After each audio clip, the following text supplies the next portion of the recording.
I'm far now. I your side. I got it. Please call the students Yes. Okay, in tell you. the classroom. I dey work with NTA now. And at the department of graduate 2011. So when they come out, now then they enter. So I feel great. Call the students in the classroom, please. This mobile videography. Mobile videography. It makes sense. It makes sense. What of snapping? You know, you just focus on it.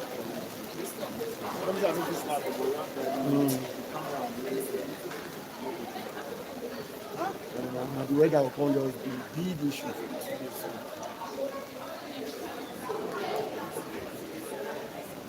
Pastor Evans, have you seen it? Those of you there, come this way.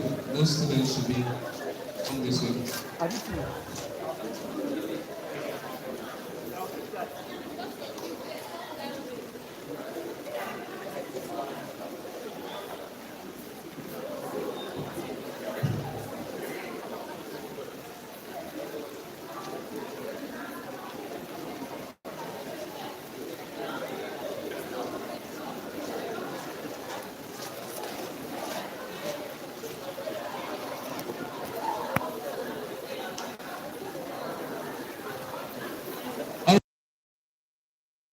Good morning, everyone.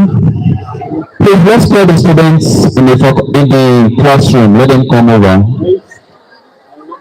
Let's cover here, please. Don't stay behind. Don't stay behind.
All right, those of you there, come this way. Nobody should be behind. Don't stay there. Come this way. This way.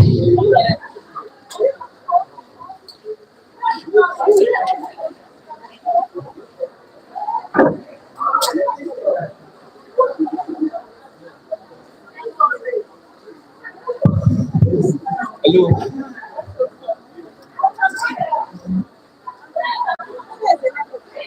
Other guys to come.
Okay.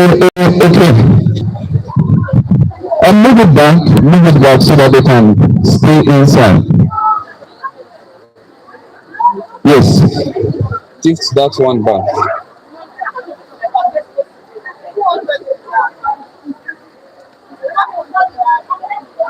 And this one,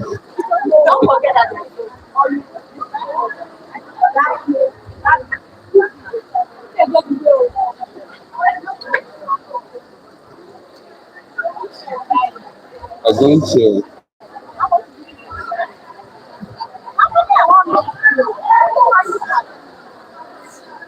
All right. That place is too congested. Let students move towards the side. The students on the right, come this way, come this way. 200 level students, tell the lower level to come this way. That place is too congested.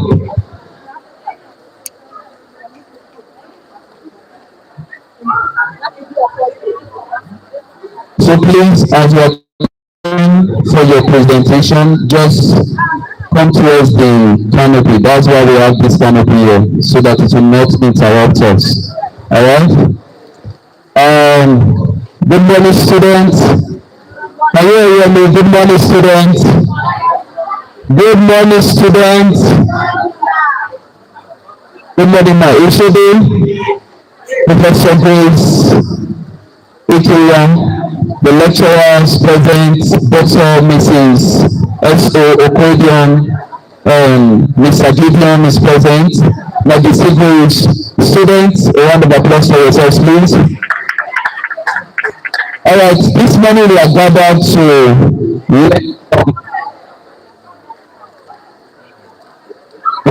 learn from our 400 level students on public health. Over time, there has been some misconception about the issues surrounding public health. So what the 400 level students are set to do is to try to bridge a gap between some issues that are happening in the wider society and how it connects to public health education. So right about now, we shall be having some groups come here to present. These topics have been distributed to them, ranging from blood pressure, CPRO, first aid, fire extinguisher, healthy feeding habits, and exercise. So for today, we shall be having two groups talk to us. The first group is the blood pressure group, and the second group is the CPRO group. Without wasting much of our time, join me this morning as we receive the blood pressure group. A round of applause for them as they come forward.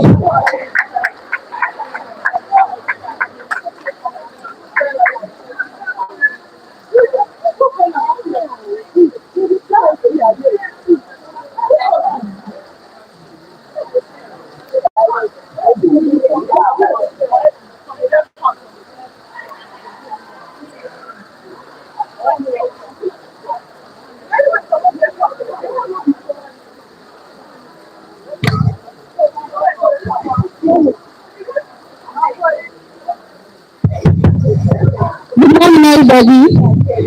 Good morning, lecturers and fellow students. My name is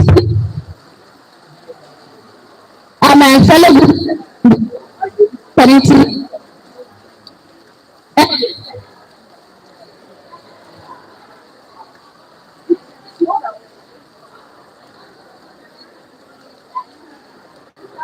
Yes.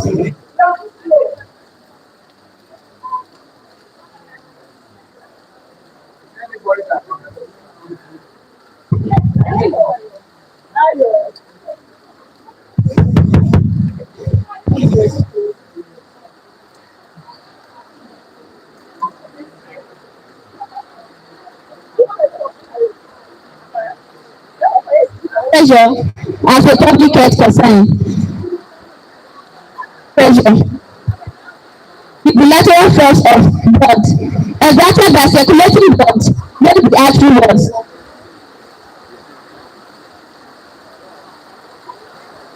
But after using too long, it has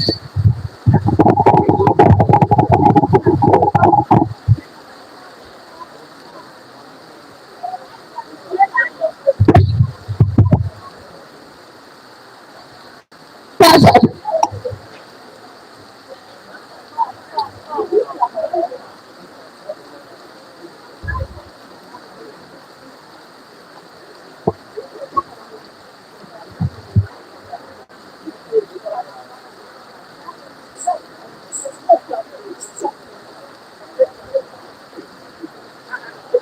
So I'll start again. I said we are here to educate us, electing us, and also to address a silent killer within an old world, which is blood pressure as a public health concern. Now, what is blood pressure? Blood pressure is the lateral force exerted by circulating blood against the artery walls. Simply put, blood pressure is the force of your blood pushing against the walls of your artery. And it is recorded using two numbers. We have the systolic number, which is the upper number, and the diastolic number, which is the bottom number. Systolic number, this is the pressure when the heart contracts or beats. While the diastolic number is the pressure when the heart relaxes between beats. Measured in millimeters of mercury. So when this force of blood circulating against the body arteries penetrating stays too high for too long, it is called hypertension. But when this force penetrating stays too low for too long, it is called hypotension. But hypertension is the major issue we are here to address today. Before we go into what hypertension really is, let's quickly take a brief glimpse about the history of blood pressure. Blood pressure began in ancient Egypt and China, simply by just feeling the pulse rate, sticking blood flow like a tide. Now, what is pulse rate? Pulse rate simply means the number of times the heart beats per minute, and it ranges from 60 to 100 beats per minute. The pulse rate can be gotten from the wrist, on the thumb side of the wrist, while it can also be gotten from the carotid artery, which is on the side of the neck. So why are we here today? Because hypertension is no longer just an old person's disease. With the rise of high sodium diet intake and sedentary lifestyle of modern staff and students, lifestyle diseases are skyrocketing. Now, so my first will begin to wonder, so why is this hypertension a public health concern? How is it a concern to the public? How is it an issue? Hypertension is often labeled as a silent killer. This is because it frequently presents no obvious symptoms while silently damaging the cardiovascular system. Its public health significance is seen in one, high prevalence. It affects over 1 billion people globally and is a leading cause of premature death. We have two, its asymptomatic nature, that is the silent killing aspect. It presents no obvious symptom while damaging the cardiovascular system. Many people are unaware they have this condition until a major crisis like stroke, heart attack, or organ damage occur. So it is often left undiagnosed. It is a major cause of death and disability. Let's not forget economic loss. So now we'll be moving on to the justification of this study. Why is hypertension increasing? The necessity of this study today arises from the alarming increase in lifestyle-related non-communicable diseases. In lifestyle-related non-communicable diseases, today due to one, urbanization. As the population shifts from rural to urban, the nature of work changes. That are leading to reduced physical labor. Two, dietary shifts. This is unhealthy diet, consumption of food high in sodium, which is commonly known as salt. fat, and low in potassium. We have stress and lack of physical inactivity. This involves lack of exercises. We have obesity increase. This is the increase of overweight individuals. Let's talk about the last one, which is evidence and screening, which is why we are here today. So I will hand over the mic to the next speaker so we can share between the normal and abnormal. So thank you. Good day everyone, my name is Divine Love Yahweh and I'll be discussing on the normal and the abnormal blood pressure and also hypertension, persistent hypertension to be precise. Now when we hear the word normal blood pressure, this indicates that the blood pressure, the heart and the blood. Now this leads us to our next topic. To truly understand what hypertension means, we must know beyond just the but understanding how the body gradually adapts to these unhealthy levels. To begin, we must differentiate between temporary hypertension and persistent hypertension. Temporary hypertension, this is when the blood pressure increases briefly but returns back to normal due to some certain stress like stress, pain, exercise. But when these triggers are removed, the blood pressure tends to return back to its normal stage. However, that is different for that of persistent hypertension. Persistent hypertension, this is when the blood pressure is above 130 millimeter mercury systolics and at above 80 millimeter mercury. Just like what might be the cause of this persistent for a long time?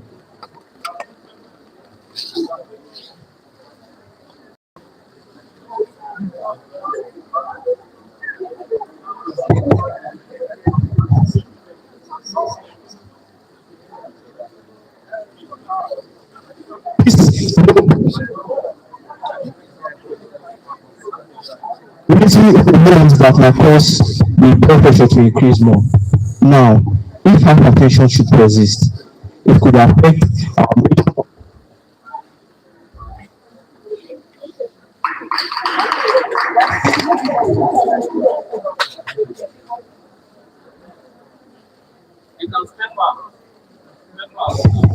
Good morning, everyone. My name is Ibrahim Fatima, and I'm here to talk on the classification of hypertension. Hypertension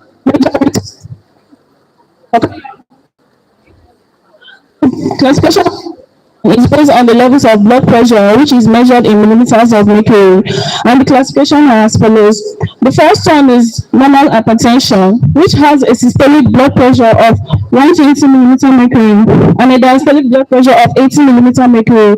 Individuals with this blood pressure are considered normal and should check their blood pressure once every 2 years. The second one is elevated hypertension. Elevated hypertension is when the diastolic blood pressure is below 80 millimeter mercury and the systolic blood pressure is between 120 to 129 millimeter mercury. This is when blood pressure is higher than normal but not high enough to be classified as hypertension. Lifestyle changes such as exercise and medications can help prevent the development of elevated hypertension. And that brings us to stage 1 hypertension. Stage 1 hypertension is when blood pressure levels are higher than normal but hasn't reached the hypertensive crisis levels. The systolic blood pressure for stage 1 hypertension is between 130 to 139 millimeter mercury and the diastolic blood pressure is between 80 to 89 millimeter mercury. Lifestyle changes, exercise, and taking medications can help manage blood pressure. And the last one is stage 2 hypertension. Stage 2 hypertension is a severe form of high blood pressure with systolic blood pressure of above 140 millimeter mercury and the diastolic blood pressure of above 90 millimeter mercury. To others, heart, and and certain medications to help manage this blood pressure. Note that hypertensive crisis levels should require immediate medical attention, especially if symptoms like chest pain, shortness of breath, or visionary changes are present. Thanks.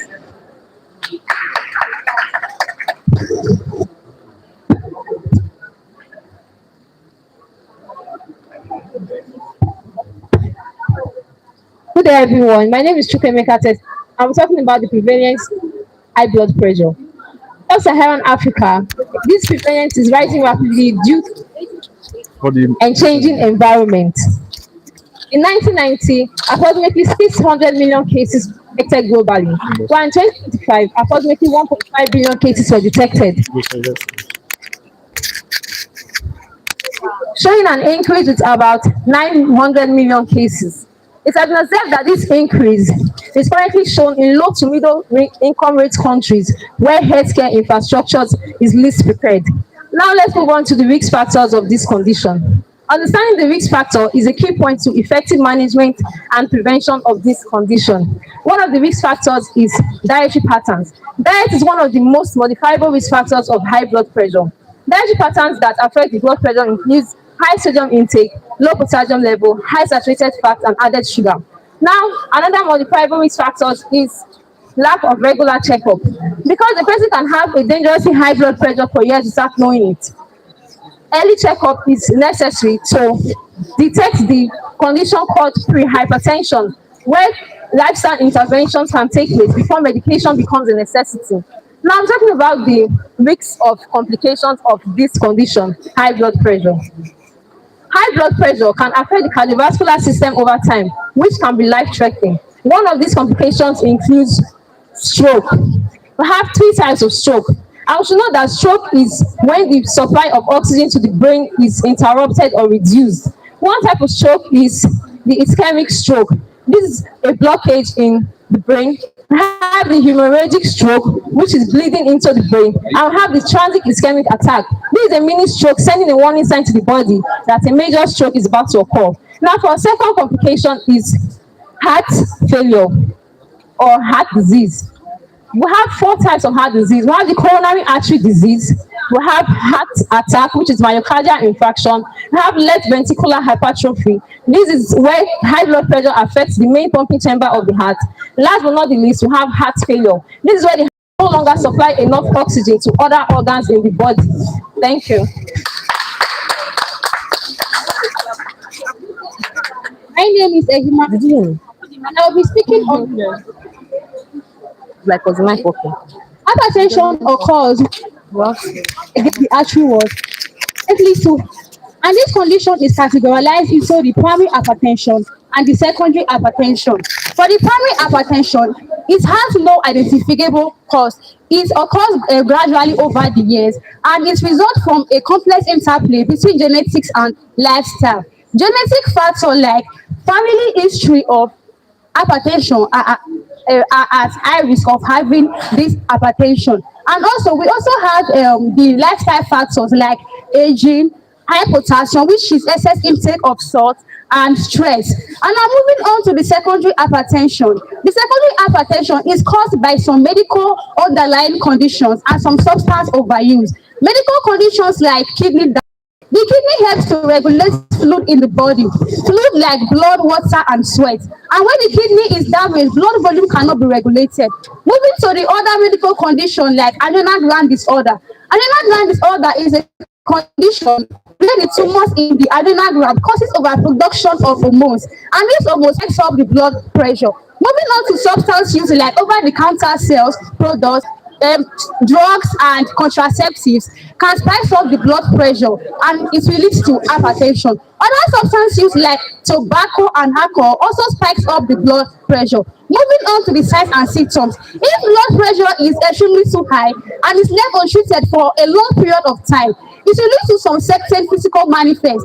And this physical manifest is a sign of organ damage. The physical manifest are as follows, which is the chest pain. This is a sign that the heart is not receiving enough oxygenated blood. We also have headache. This headache comes in the morning as a dull throb. A dull throb can be seen as a non too intense but consistent pain. We also have blurry vision, which is the visual change. This happens in the morning, and though this is not a direct symptom, but it can be seen as a side effect. And now if blood pressure or these signs and symptoms are left unmanaged or left untreated for a long period of time, it will lead to some metabolic syndrome. Metabolic syndrome like stroke, heart attack, kidney failure, and kidney failure. Now, for the complications of this of these signs and symptoms, it will lead to the stroke, heart attack, and kidney failure. Thank you. Many upon Yeah. first, prevention is important. Prevention maintaining hypertension. It can diet. Sorry, maintaining a healthy diet. Take reducing of sodium intake and low in potassium, and eating more of vegetables and fruits. A balanced diet helps to keep the heart and blood vessels healthy. Another preventive measure is the regular physical activity. Engaging in exercise such as running, jogging, and recycling for at least 30 minutes helps to reduce weight and improve blood circulation. Another prevention is by maintaining a harmful habit, by not maintaining a harmful habit, e.g., by smoking and excessive alcohol consumption. These substances can damage the blood vessel and increase the blood pressure over time. Lastly, stress management. Many people develop hypertension due to they practice relaxation techniques such as meditation, deep breathing, and taking enough rest. Thank you.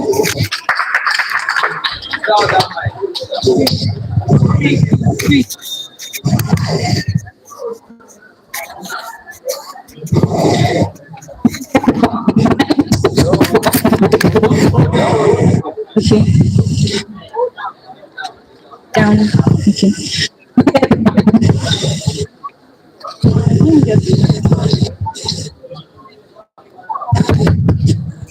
Good day, everyone. My name is Osifo Omonibefit, and I will be speaking on how high blood pressure places a burden on the healthcare system. Hypertension is not only a medical condition affecting individuals, it is also a major public health concern because many people live with it for many years and often develop serious health problems, which increases the workload on the healthcare system.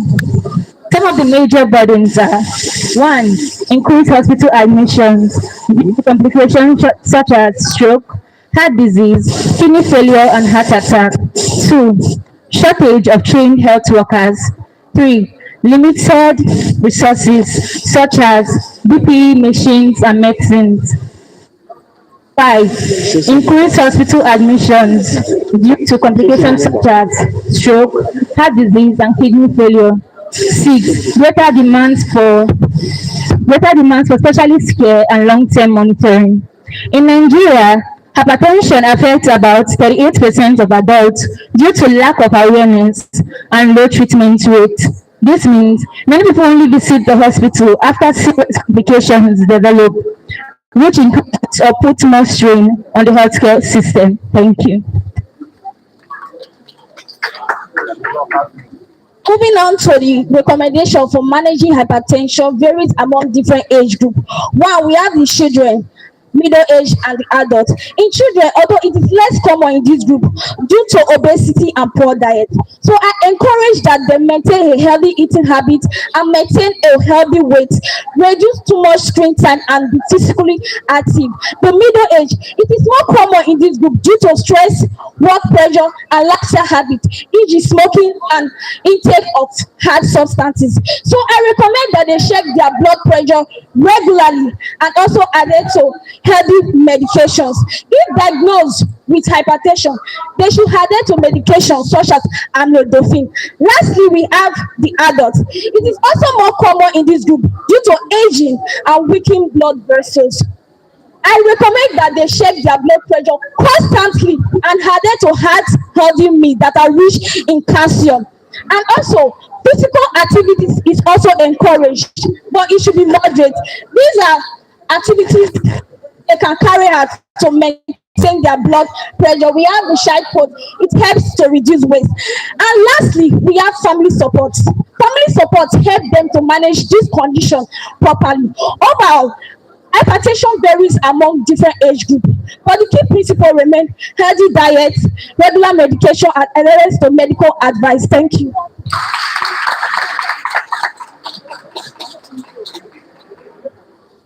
Good day, everyone. My name is Onomila Favor, and in conclusion, blood pressure is a global health issue that is called a silent killer because it damages vital organs of our body, such as the the kidney, and the brain without any obvious symptom. Now, the main cause of this blood pressure is due to our lifestyle, which include urbanization, inactivities, and poor dieting. The most effective control of blood pressure requires both medical treatment and lifestyle changes, alongside with you as an individual, know your blood pressure level for early intervention. Overall, with proper awareness and management, blood pressure can be controlled, improving life and longevity. Thank you.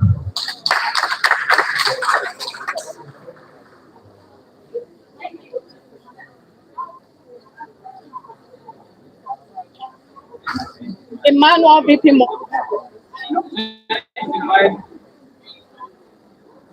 to read blood pressure. Explaining of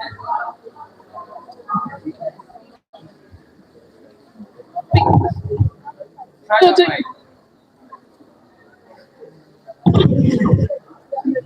so when we are reading a blood pressure, know that we can use both hands.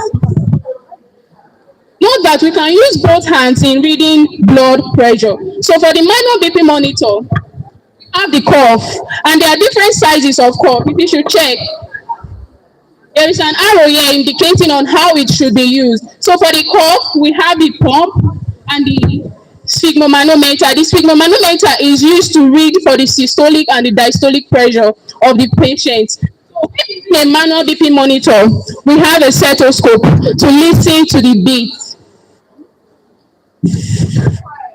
And when wrapping a cuff, the patient should be resting for at least 5 minutes before doing the reading, just as my patients are resting now.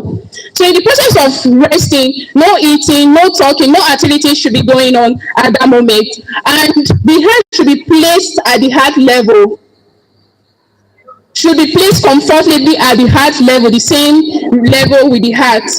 So the patient should be resting for 5 minutes, just as it is now. No eating, no talking, no activity should be going on while resting. Then the cuff should be wrapped above the elbow, 2 centimeters away from the elbow, like this. Then before you use your stethoscope, you make sure you feel the pulse, and the pulse is to be felt at the brachial artery. You use your 2 fingers to feel the pulse. So when you feel the pulse, that's where you place your stethoscope to listen to the beat. Then after wrapping, you place the cuff, then you pump. And make sure note that before you pump, you tighten the valve.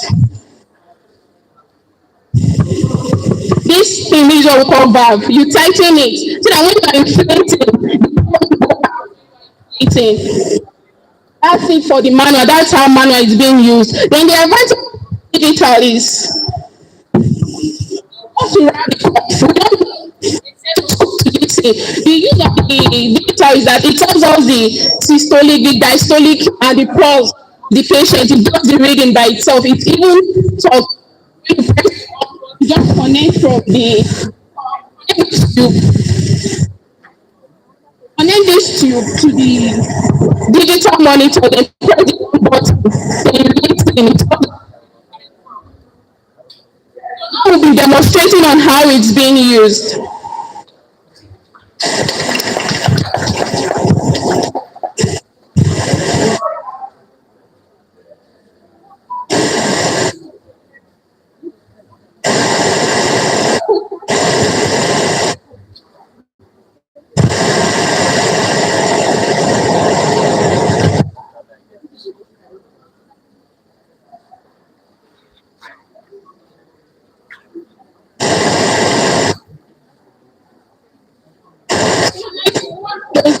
She's wrapping it around the hands of the patient, and the sphygmomanometer placed at the top of the cup, so you can get the accurate reading. Because if you should hold it, it will shake. So the sphygmomanometer.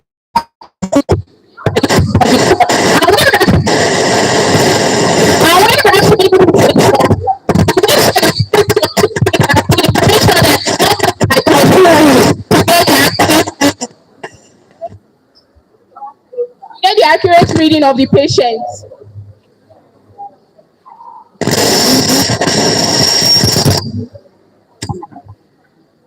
And for the digital BP monitor, it's already wrapped. Now it's connected to the digital monitor, then pressing the on button for it to tell us the systolic, the diastolic, and the pulse of the patient.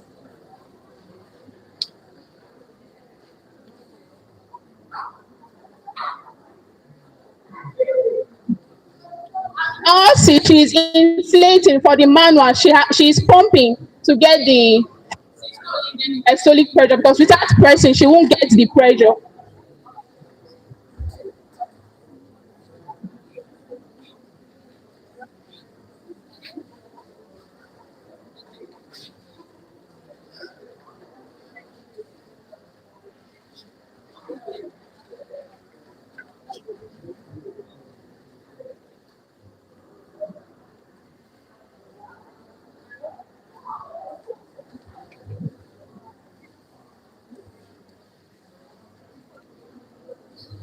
And for the manual, for the digital, we've gotten the reading of the patient for the digital. It has tells us the reading of the patient without using a stethoscope.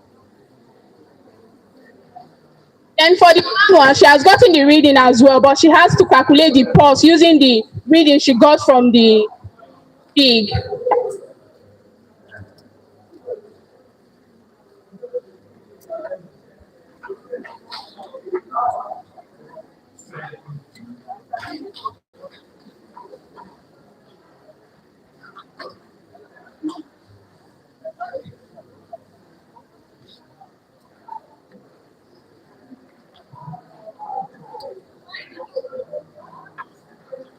Explaining all she's trying to get the pulse rate. When you want to get the, unlike blood pressure, which is felt on the brachial artery, the pulse rate is gotten from the radial artery, like I said before, that is on the thumb side of the wrist. You can also get it from the side of the neck, but here we are using the thumb side on the wrist to get the pulse. And when getting the pulse, remember I said the pulse rate ranges from 60 to 100 beats per minute. So you have to place your fingers on the pulse and count the beats. So 60 minutes, that's why you see her using a phone to time herself while she's listening to the pulse. So after timing herself, if you are timing yourself for 30 seconds, which is times 2 of 16 seconds, you are going to like time yourself for 30 seconds. Whatever you get, you press it times 2. That will be your pulse rate. Thank you.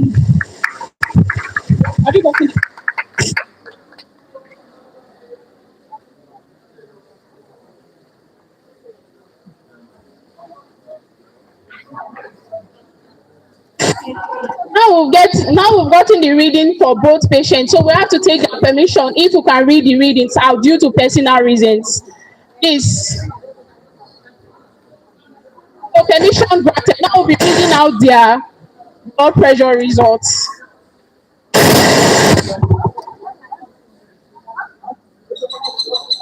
Solid blood pressure patient 1 is 130 millimeter.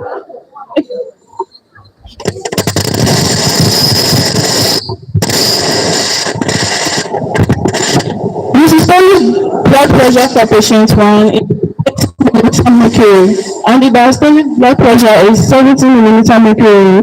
This is classified as a normal blood pressure. Then for patient 2, the systolic blood pressure is 1.4 millimeter mercury. Blood pressure. And the diastolic blood pressure is 70.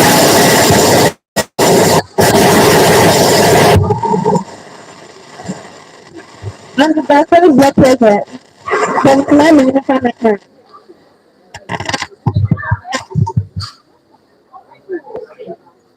This is classified under stage 1 hypertension.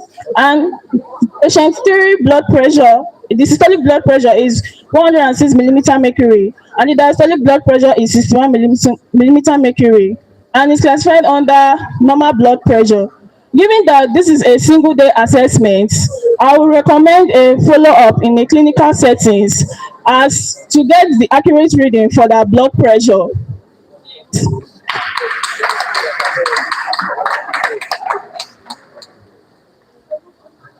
Good day, everyone. My name is Mohammed Barakatullah Taiwo. Building on what has already been discussed, I will be speaking on the aspects of blood pressure management.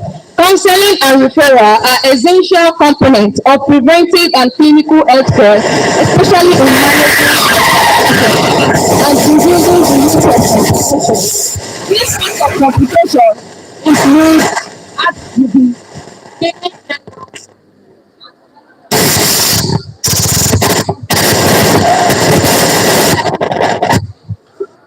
Blood pressure screening alone is not sufficient. Rather, patients must be properly guided based on their results. When counseling individuals with high blood pressure, the first thing is to clearly explain what their readings mean in a simple and understandable manner. Many individuals may not be aware that hypertension often present in the body with no symptoms. Yet, it can cause serious health damages in over time. Participants with elevated blood pressure reading advised on key lifestyle changes. Using salt intake, maintaining balanced diets that are rich in fruit and vegetables, engaging in regular physical activities, at least 30 minutes most days, avoiding excessive alcohol consumption, and quitting smoking. Stress management techniques such as relaxation exercises, meditation, and regular sleep should also be encouraged. In addition, health should be educated on the importance of maintaining a prescribed by the counselors when they are already diagnosed with it. For participants with significantly high or dangerously motivated elevated blood pressure reading, for example, when the systolic blood pressure is equal to or greater than 180 millimeters of mercury, or the diastolic blood pressure reading is equal to or greater than 120 millimeters of mercury, immediate referral to a hospital. Such treatment is an intensive crisis which requires urgent medical attention and life-threatening complications. The process should be clear, prompt, and supportive. Doctors should provide directions to the nearest healthcare facility, and if possible, also assist in facilitating transportation or follow-up. In conclusion, effective counseling empowers individuals to take control of their health, while proper referral ensures that urgent cases receive timely medical intervention. Together,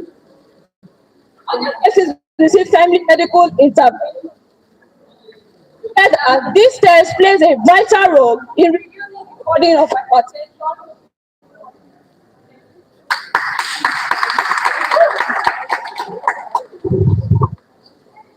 Now we are almost done with our presentation. Before we give the final conclusion and leave the stage, one, two volunteers I would like to check their blood pressure. I want to know their blood pressure level. Just two people. Somebody want to check their blood pressure level. If you don't want to know your level, yeah, come now. Please clap for us who's coming. Please clap for them.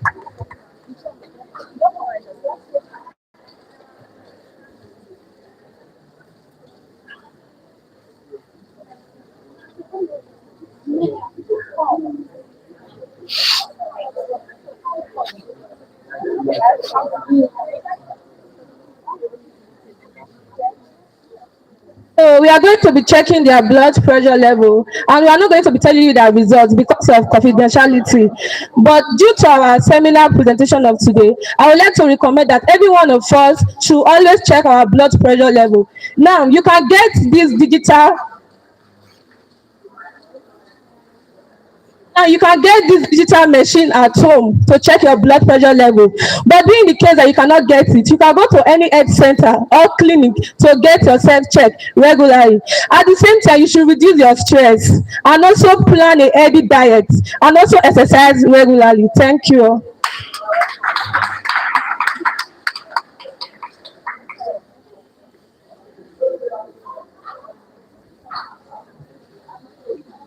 As you can see, we are about to check for the blood pressure levels of the volunteers.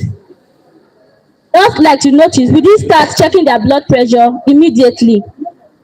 So they were resting, so now they're about to check their blood pressure.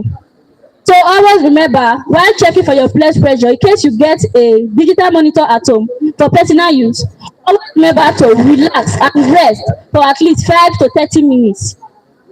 Choose to. and last from 5 to 30 minutes. But just make sure you rest for at least 5 minutes before you check your blood pressure. So it's advisable to get the digital monitor because it's more preferable. It has more advantage to you. Only the professionals can mostly understand the analog sphygmomanometer. So for home use, we suggest that you get the digital sphygmomanometer to get your blood pressure levels.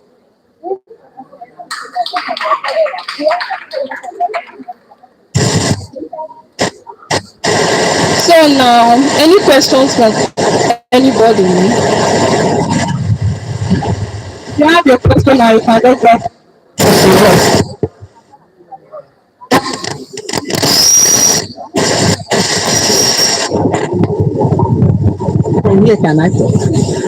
Good morning, everybody. I must say that I'm pleased to get presentation from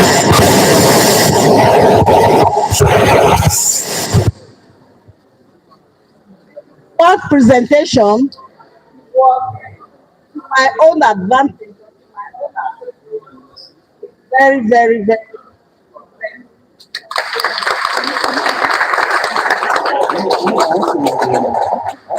That as it may, that does not deprive me to ask some few questions. Don't be surprised. Questions are not going to be for you and I get more knowledge about what they have said. And summarily, I will say that they have taught us three major things. One, that to reduce the intake of salt. That idea of having your salt by your table when you are eating should be totally should be erased. No longer add salt onto your food as you are eating. They have also taught us about the intake of vegetables. And they have also taught us the importance of exercise to our body in order to control our blood pressure. My question is, one, anybody can answer by fine so that we know that I want you to think, me and others, about the difference or trying to differentiate as diastolic and systolic. Not the two. Differentiate it by telling me the, like when you have 120 over 8. Are we together? This question is straightforward.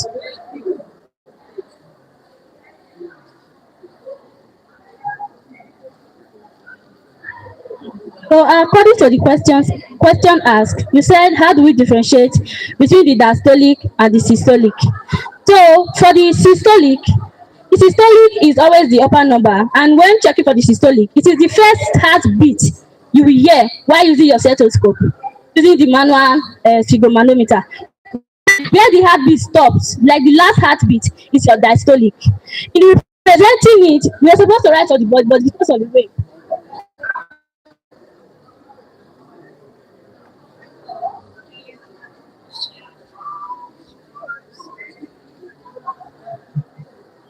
We are supposed to use the board because of the way we cannot write on the board. So the systolic number is always the number at the top, which is this, the systolic, and it is represented like this.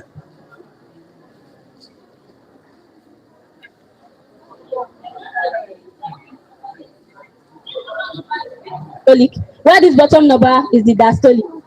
So a number of 120 over 80, normal range, according to World Health Organization, is the normal range for blood pressure levels. Thank you.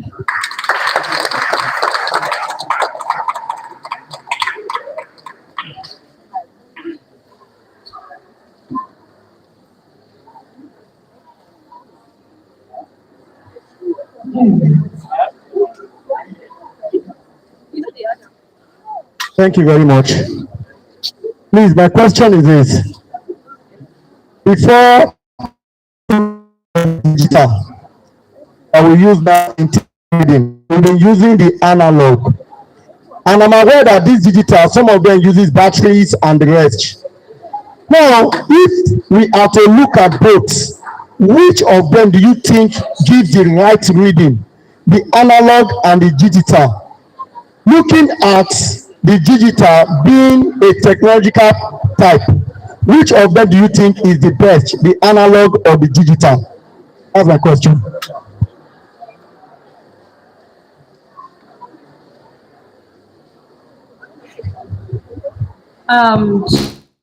Or according to science, analog gives the best reading so far, because as you are inflicting your pump, the first beat you hear it clearly. You don't need any machine to give you any reading. As far as you can hear with your ear clearly, I would prefer you use the analog BP reading machine. It's better.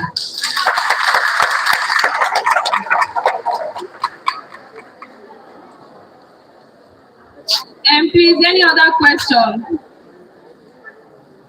Thank you.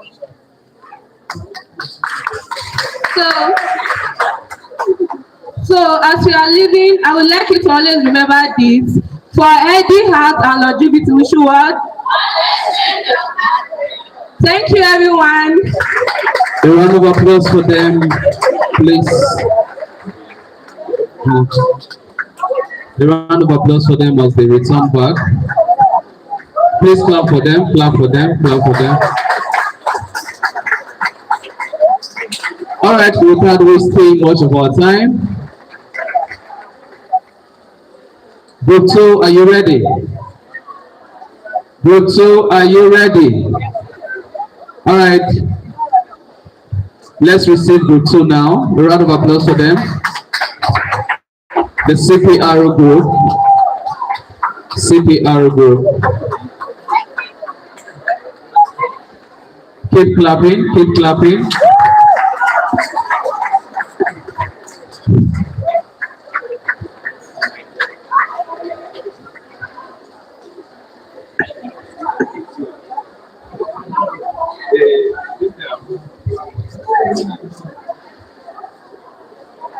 Nice one.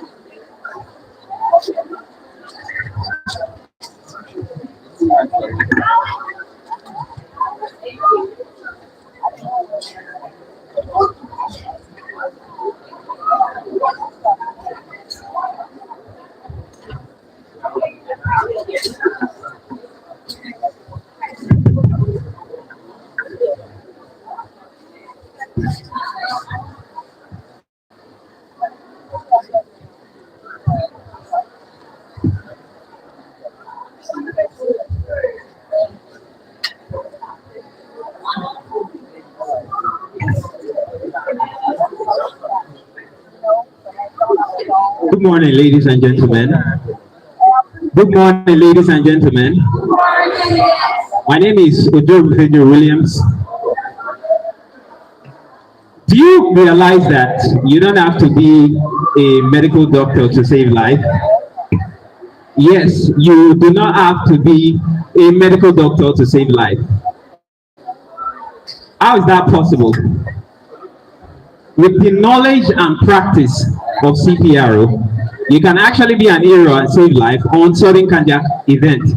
And that brings us to the reason why myself and my classmate are here this morning to educate you verbally and practically on the topic CPR, in full cardiopulmonary resuscitation as a public health concern.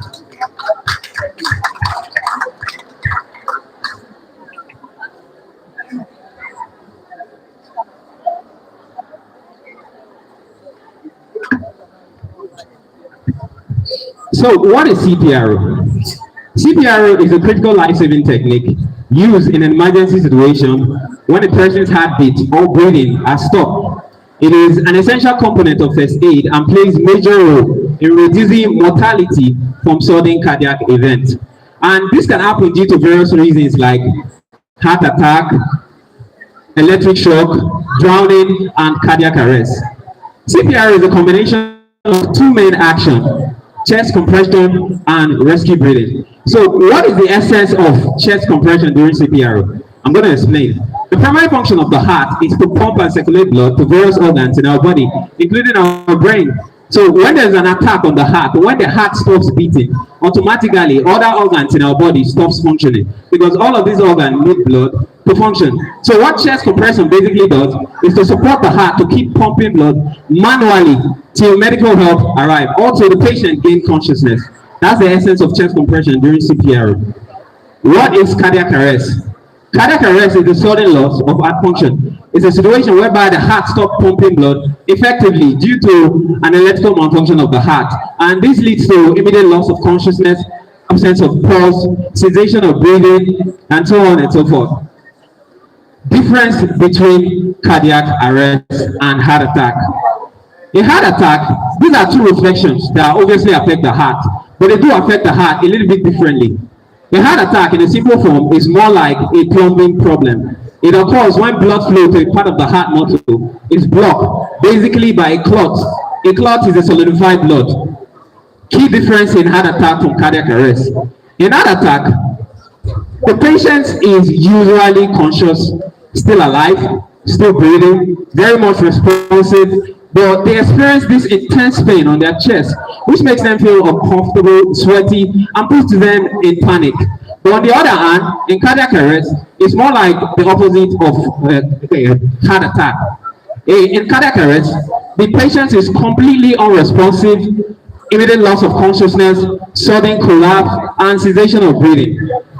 In a nutshell, one last important point is that a heart attack can lead to cardiac arrest when enough heart muscles is damaged. Thank you. Good day, everyone. My name is Orobo Favor Saguero. I'll be speaking on the importance of CPR in saving lives and why is CPR a public health concern. Firstly, the importance of CPR in saving life. The importance of CPR cannot be overstated. CPR is super important. When the heart stops, oxygen-rich blood supply to the brain is cut off, and brain damage can begin between 4 to 6 minutes, and death can occur in as little as 8 to 10 minutes. Effective CPR performed immediately after cardiac arrest can double or triple a victim chances of survival by 1. Maintaining circulation. Chest compression manually pushes blood through the heart to the brain. 2. Providing oxygen. Rescue breath deliver oxygen into the lungs, which is then circulated by this compression. 3. Buying time. CPR extends the window of opportunity for a defibrillator to arrive and deliver shock that can restore a normal heart rhythm. A defibrillator is simply a device that helps to restore a normal heart during cardiac arrest. 4. Empowers ordinary people to save life.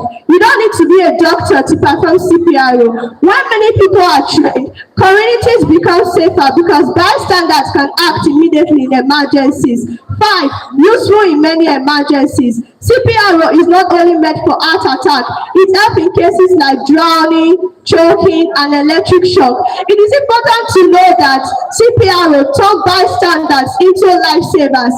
Acting quickly in those first few minutes can make the difference between life and death. I'll be moving to why is CPR a public health concern. CPR is a public health concern because of out-of-hospital cardiac arrest, which is a leading cause of death worldwide. A staggering number of deaths, that is a shocking number of deaths, occur due to lack of immediate help from bystanders. 1. We have the highest rate of out-of-hospital cardiac arrest. The incidence of out-of-hospital cardiac arrest is high, with survival rate often below 10% in many regions. 2. We have the bystander effect. Many people are unwilling or unable to perform CPR due to lack of training, fear of fucking up, or fear of legal repercussion. 3. We have equity issue. Survival rates are often lower in low-income neighborhoods where CPR training is less prevalent. That is where CPR training is less common and emergency response time is longer. 4. We have cultural fears and lack of confidence prevent people from helping. It is important to know that promoting CPR knowledge and skills is therefore essential in improving survival rates in communities. Thank you.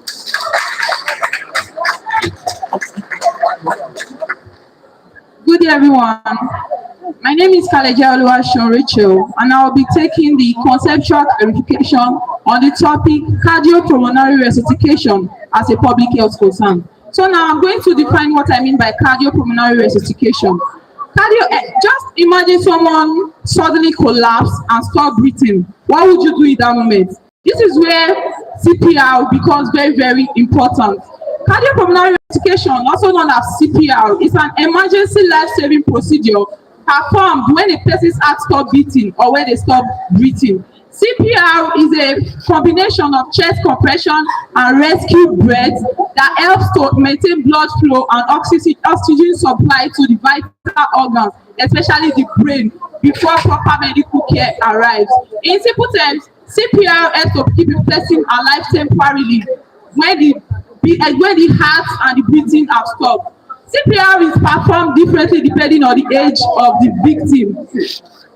This technique varies from adult, infant, and child due to their difference in body size and structure. So now we are going to show a little practical presentation on how CPR is done on an adult, and this is an adult mannequin and this is an infant mannequin. So my colleague here will be showing how to perform CPR. Now for adults, the chest compression is quite strong and fast. So place 2 hands at the center of the chest. Breathe very hard and fast for about the depth of 2 to 2.4 inches for the rate of 100 to 120 compression. After every 30 chest compression, you give 2 rescue breaths.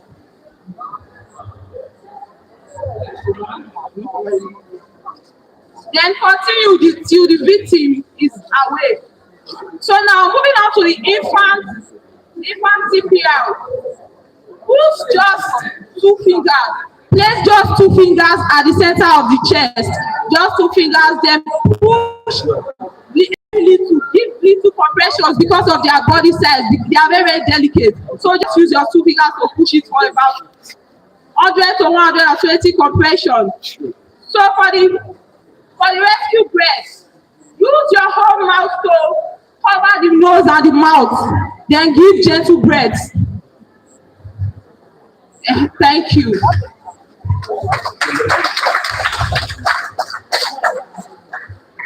My name is Amedame Mercy Toha, and I'll be speaking on the chains of survivors. Chains of survivors, these are a series of important steps that helps when CPR is administered.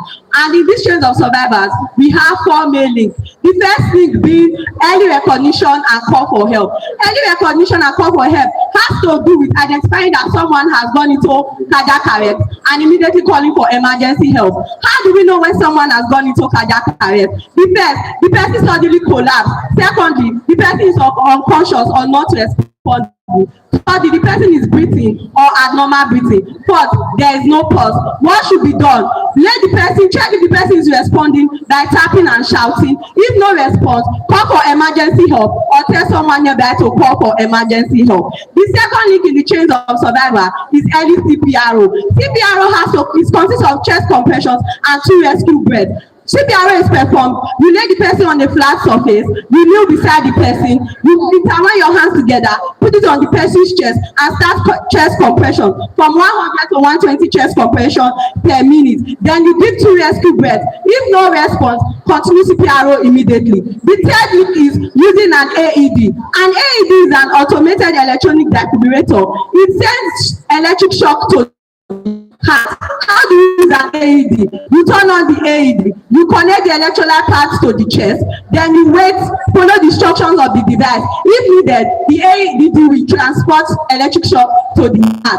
Then fourthly, we have advanced care. Advanced care has to be professionals such as doctors, nurses, or academics look after the patient if all these steps have been required. They help in giving life saving drugs and monitoring the patient's condition and even treating the cause of cardiac arrest. Thank you. Good day, everyone. My name is Rebecca Esther. I am here to talk about the theoretical framework of CPR. Number 1, we have 8 belief model. The X belief model is a valuable framework for understanding why people do or do not intervene in an emergency. It is suggests that a person's action is influenced by the following reasons. Number one, we have passive barrier.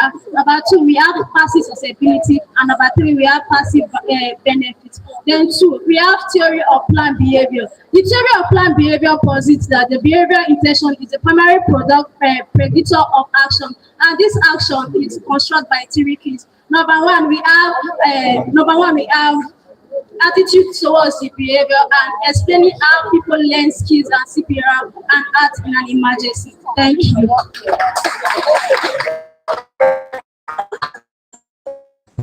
Good everybody. My name is Osai Precious Osasinaga. I'll be talking on the challenges and limitations of CPRO.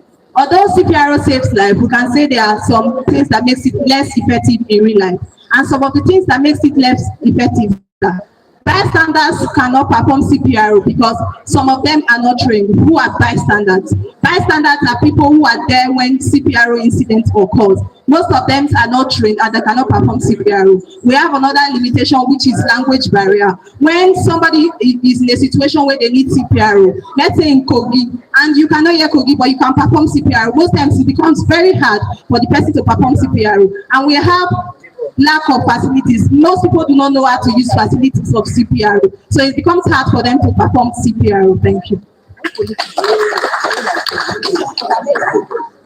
Good day, everyone. My name is Osare Mendes Osatuame, and I'll be talking on the conclusion and recommendation to what my colleagues have been saying.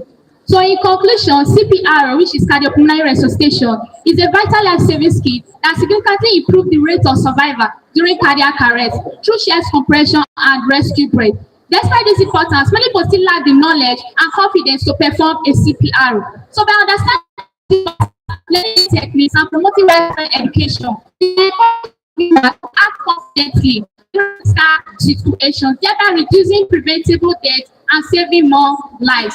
Going further to recommendations to address these challenges and improve survival from act of hospital cardiac arrest, the following recommendations are proposed. 1. Mandatory school-based training. This involves integrating CPR, putting hands-on practical secondary school curricula. 2. Expanded community training program. This involves an free or low-cost CPR at vulnerable community, workplace, and community centers. 3. Public awareness campaign. This has to do with informing and educating and motivating the public about CPR. Then 4. Innovative training and retention. This involves utilizing technologies such as virtual realities, smartphone apps, and low-cost portable mannequins to provide more accessible and frequent training. And lastly, and the NGO, the non-governmental organizations, to promote CPR education. Thanks.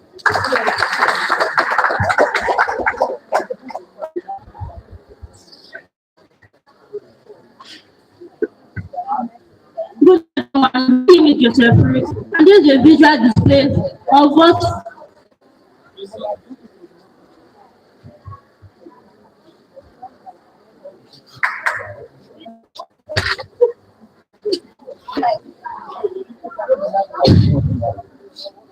Good everyone, my name is Joseph Ruth, and this is a visual display of what all my colleagues have explained, which is CPR, which means cardiopulmonary resuscitation. Firstly, we have chest compression and rescue breathing. Chest compression, how to perform chest compression. You interlock your hands together, you press on the center of the chest, you push hard and fast for 10 to 130 compression per minute. You allow the chest to recoil. When you rescue breathing, you lift the chin up, you give 2 rescue breaths, you still allow the mouth of the person, and you want the chest to rise. We also have heart attack and cardiac arrest. Heart attack is caused by a blocked coronary artery. When cardiac arrest is caused by electric signal, such as electric shock. In heart attack, the person is awake but in serious discomfort. When the cardiac arrest, the person is completely unconscious. Then we have disparities in bystander CPR rates in the United States. What this implies is that there are inequality in the response of CPR, whereby some countries have better CPR response than others. It says decline in survival rate after CPR. What this implies is that delay in the performance of CPR will lead to the increase of death. It also implies yes that survival rate decrease every means by 10% if CPR is not given immediately. We have the pain of survival. Number one, we have early recognition and call for help. You call for help, then you perform CPR. Next, you use the defibrillator. Next, you say post-respiratory care where you call for your hospital support. We have perceived susceptibility. This is the person believe about the risks of cardiac arrest. Then we have perceived severity. This is the belief about the person's seriousness about cardiac arrest. Then we have perceived belief. The person believe about the effectiveness of perceived barrier. It is concerned your fear about CPR, how to perform CPR. Then we have self-efficiency. It is less ability, not confidence to perform CPR. Before perform CPR, you need to have the confidence that you can perform it. Then we have the action. You should learn to perform CPR. Next, we'll be moving over to the practical part. Thank you.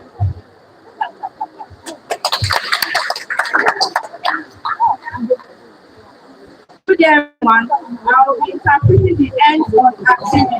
Scene 1. A very hot afternoon and a very hectic day. I just finished their sport. Most of them were already there, especially those who had not eaten.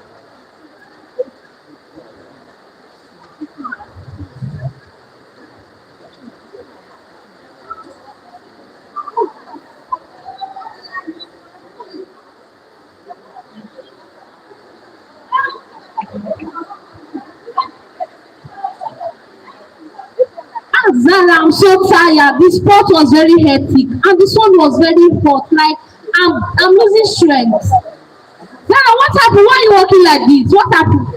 You did not eat. You did not eat to school and you did it there, particularly that kind of sport. You have eaten now. Zara tried to walk and she fell down. Eat something. Jesus, somebody help me! Zara has fainted. Zara, somebody help me! Oh, Zara!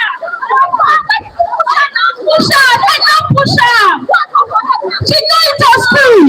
Zara, she did not eat. She did not eat. Zara, she did not eat. Zara, Zara, somebody help me! Zara, oh God, Zara has fainted. Zara, she fainted.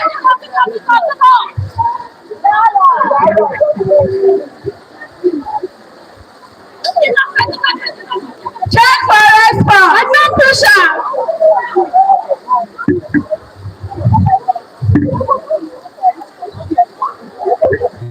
Check for response. Zara, Zara is not responding. Call for help. Check breathing. Zara is not breathing. CPR demonstration begins. Place 2 out on the center of the chest. Give 30 compression. Fast and hard. After 30 compression, give 2 rescue breaths. Continue with the 30 compression and 2 rescue breaths until the patient wakes up.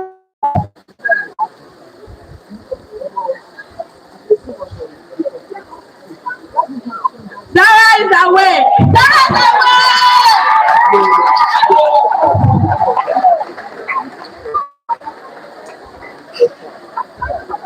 Zara fainted because of hunger and too much heat. Please learn a CPR technique today to save lives. Thank you.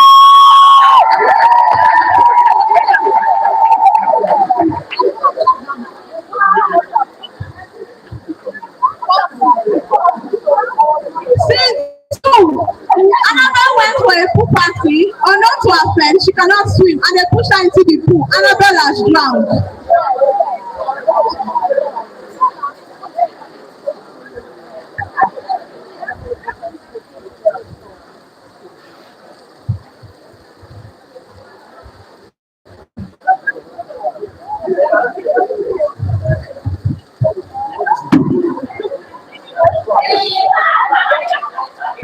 Jesus, please, let's go for help. Hello, please, who is there? Somebody just fell into the pool and we have Santa. Please come and help us.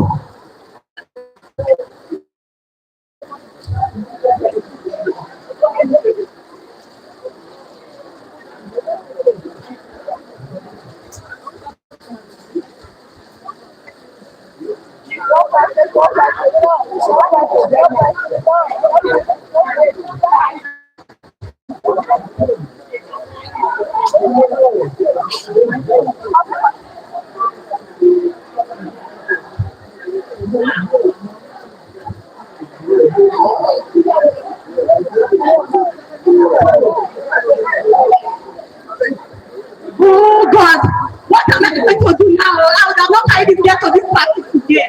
God, which kind of trouble is this one? What am I going to tell her mother? Ah, God, oh, God, what am I going to do?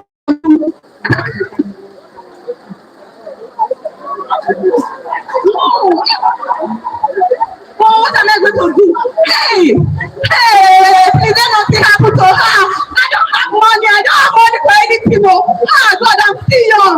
Jesus, Jesus. Hey, why this girl not tell me that she cannot swim? Why did she not say she cannot swim? Oh? First step, check if she's breathing or if she's only gasping. Check if her chest is going up and down as it should. If it's not, perform CPR immediately. Put the heel of your hand in between the chest and press hard at 2 inches deep 30 times at the speed of 100 to 100 beats per minute. After the deep compression, give 2 rescue breaths. Raise the head while closing the nose and put it to the mouth twice. Wait for response. If no response, perform CPR again. Annabelle has regained consciousness and is taken to the hospital. Hey, you will never follow me anywhere again. I'm not taking you anywhere again. And I know about the band and I'm not taking you anywhere. If you cannot swim, do not be found around the pool area. Thank you.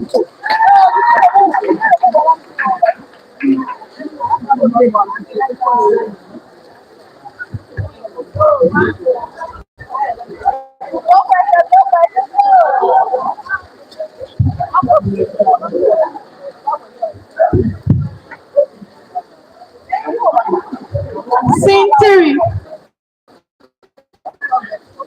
In a Nigerian home, turned into a life-threatening situation. In a Nigerian home, a little argument turned into a life-threatening situation.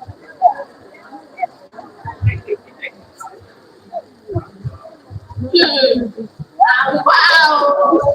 See what they see what problem, see what they solve. This one married, no. You got it up. You very happy. Then you take to the your friend down to the you want marry young woman. You don't be buy Brazilian. You don't be buy bullshit. You don't be buy easy buy. You never pay. After you never Gary every day. Money afternoon and evening. Gary don't go drink. People die.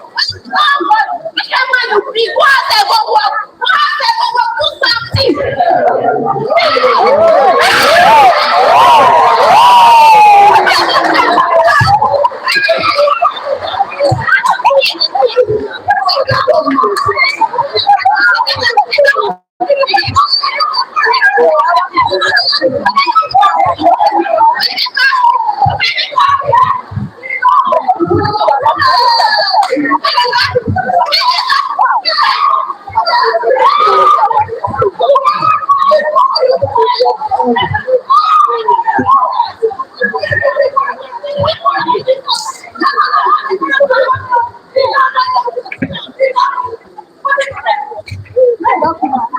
First step, check for response.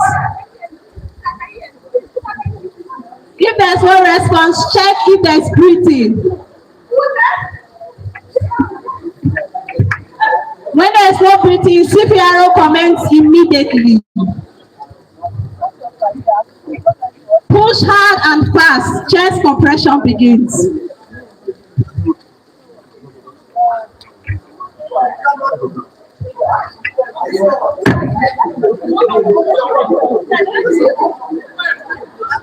If there's no response, chest compression continues.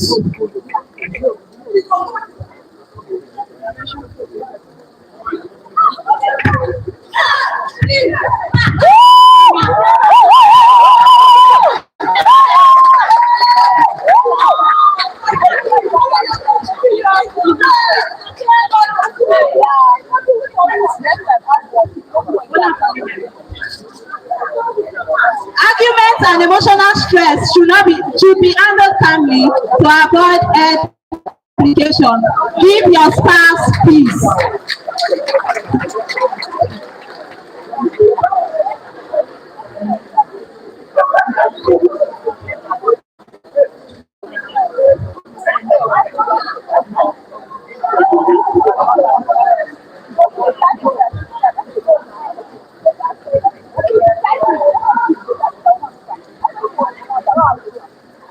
In an African home, there has been an electrical problem and the husband insisted that he can do it himself. Wow, why life no dey this house? I mean, this life don spoil. Eh? One of us get life, how we no get life?